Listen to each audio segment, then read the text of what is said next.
when people are as important to you personally as these guys are to Steve and I, and to John, that you don't want to muck it up. You don't want to do anything that would damage the legacy of them. You don't want it to be a liability for them. What you're trying, you love them deeply, so you want the best for them. That is the kind of meta mission of our film, is to give them the credit that they're due. You know, when they were old and at the end of their careers and they weren't getting work in Hollywood, it was a difficult time, you know, for so people who are so beloved.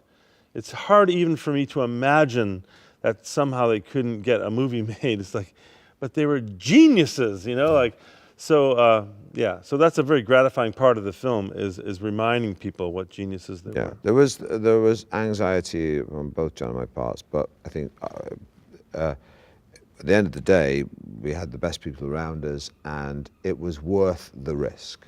Performance-wise, the both of you have gone from, with yourself, Stephen, going from, you know, comedy, Alan Partridge, to drama, Philomena. With yourself, you could go from, you know, Walk Hard or Step Brothers to The Lobster.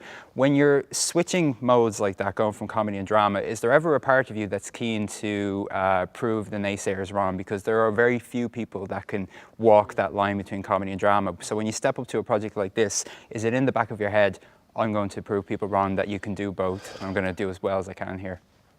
Well, I proved them wrong long ago. Yeah. I mean, I proved them wrong by getting out of the south side of Chicago and becoming a working actor. I mean, that's quite an achievement where I come from.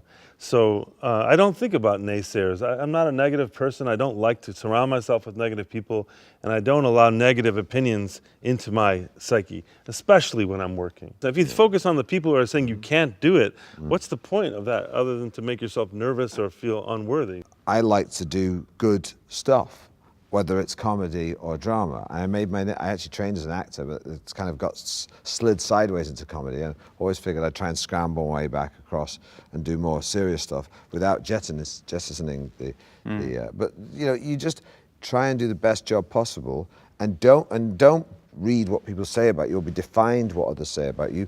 You know, there's that old Chinese proverb, you know, chop wood, carry water. Before enlightenment, chop wood, carry water. After enlightenment, chop wood, carry water. You just have to put the hours in and do a good day's work, whatever you're doing. And if you do that, then you'll do good work.